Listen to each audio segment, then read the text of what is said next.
As I promised, I wanted to do this video next for the Project Gamma silicone turbo cooling pipes. You're gonna have to bear with me. This might be a voiceover type video just because I lost a ton of the footage that I recorded while doing this, specifically just showing kind of what I got into here and what I took apart. So I just wanted to kind of highlight that here real quick. Car is looking fantastic. I do want to start addressing some cosmetics on the car, not to get off topic, but yeah, not sure if this stuff is fixable. It actually looks like I might have to repaint the bumper. Not sure if you can catch that there. There's a lot of very harsh chips, some denting here. Looks like that might need body filler. So I wanted to do paint correction and all that, but it honestly looks like I'm gonna have to probably paint the bumpers or settle for a wrap. Let me know, comment below what you think I should do, if I should just wrap the car, the vinyl wrap, or just get both bumpers painted and the paint correction done after that. I do have some dents and stuff back here on the rear bumper just from living and parking up north, so definitely has to get repainted and some body filler added to there. So yeah, let me know what you guys think. Now getting back to the topic of this install, this is how the hoses and the area is looking like after 8,000 to 8,500 miles since I installed these. Pretty much my OEM rubber hoses looked like this when I picked up the car and I drove it 3,600 miles cross country. And yeah, the first thing I did when I got back, or the first thing I wanted to address when I got back, was definitely the leaking hoses and a complete maintenance overhaul. I looked for other solutions than just changing the OEM hose and putting the heat shields on it. I wanted something that I knew was going to last a little bit longer. Luckily, Project Gamma makes these silicone hoses. Very good build quality on these. I have had no issues whatsoever. It's literally like they say, you can touch them without getting burned, and so you know you're saving a lot on heat. So just to kind of explain what I'm pointing out in this video here is, you can take off the passenger side if you're facing the car charge pipe and the charge cooler coupler here. You can either take the charge pipe entirely out, which was a little bit more of a hassle for me because it still has the OEM one-use clips and 10mm bolt right there, but it wouldn't have been too much of a pain.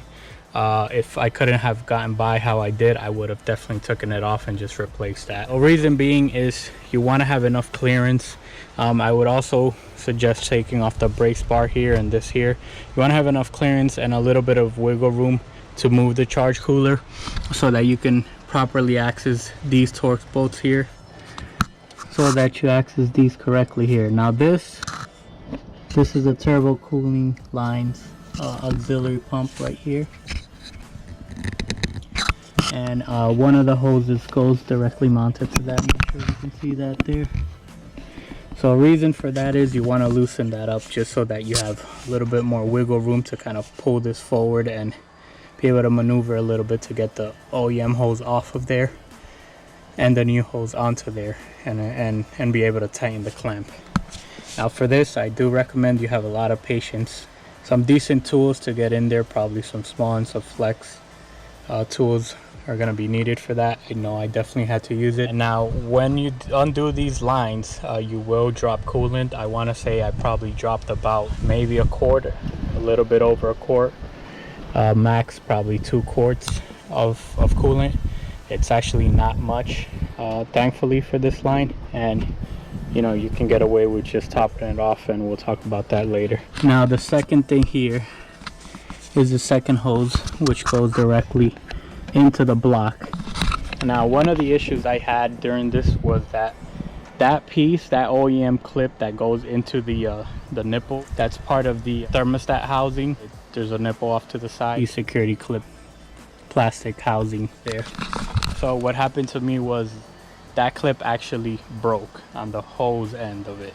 You can definitely tell it was brittle from probably running maybe a little bit too low coolant in the car. I I never got a low coolant message while I drove it the 3,600 miles cross country. I was prepared and had everything that I needed. I got this car with 57,000 miles. You never know how often the previous owners were checking that stuff. So now the problem that I ran into was that BMW does not sell this adapter.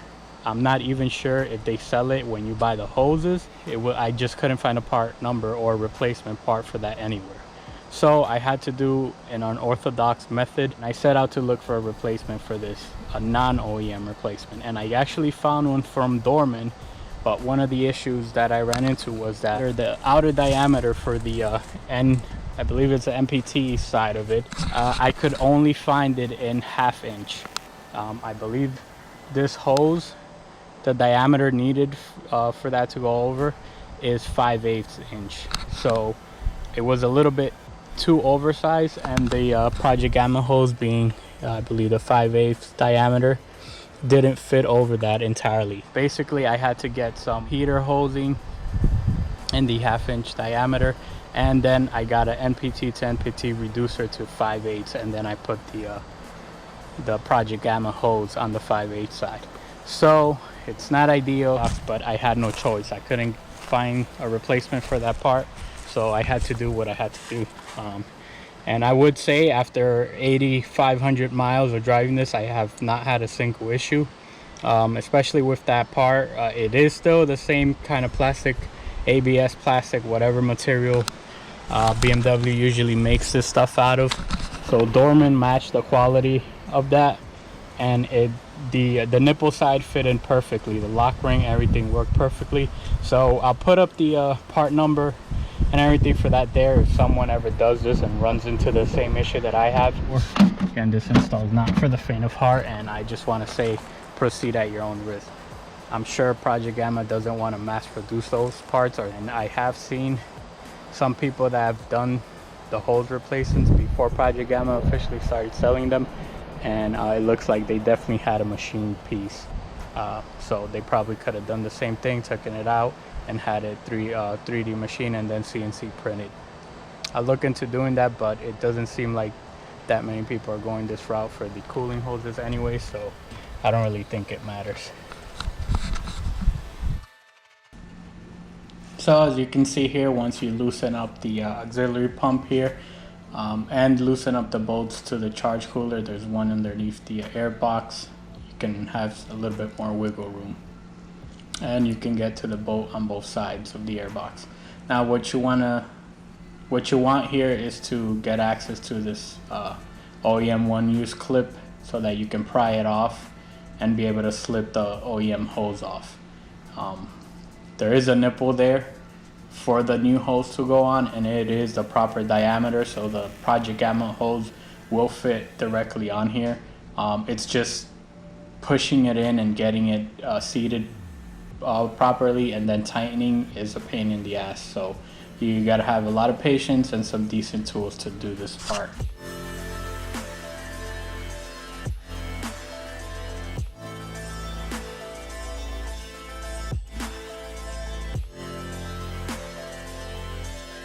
This is another thing that's not really outlined. I mean, there aren't any instructions as far as I know on how to install these. As you can see here, I have this clip which I actually had from a magnetic drain plug that I bought. I believe it's a Mishimoto magnetic drain plug.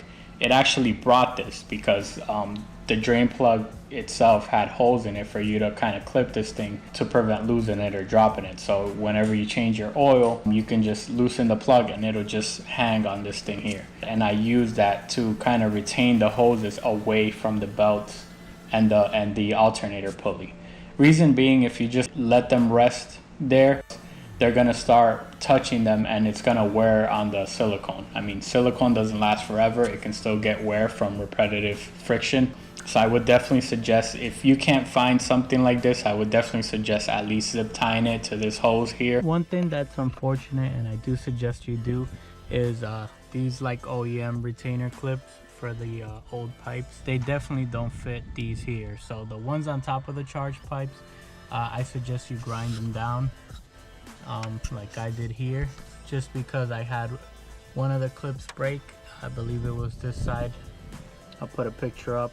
Pretty much one of the clips broke off. It was poking into the hose, and with friction and over time it started leaking. You can see here I did a poor job of cleaning that, so that's another thing you want to look out for. So besides that, everything else from there is pretty straightforward. You just want to make sure your clamps are tight up top there by the turbos. Make sure all the hoses and stuff are good. Refill the engine coolant on the driver's side here. Then you just got to do the bleed procedure, which is pretty straightforward, and I'm pretty sure a lot of people know how to do by now. And yeah, just go from there. Just drive it and test it and make sure you have no leaks.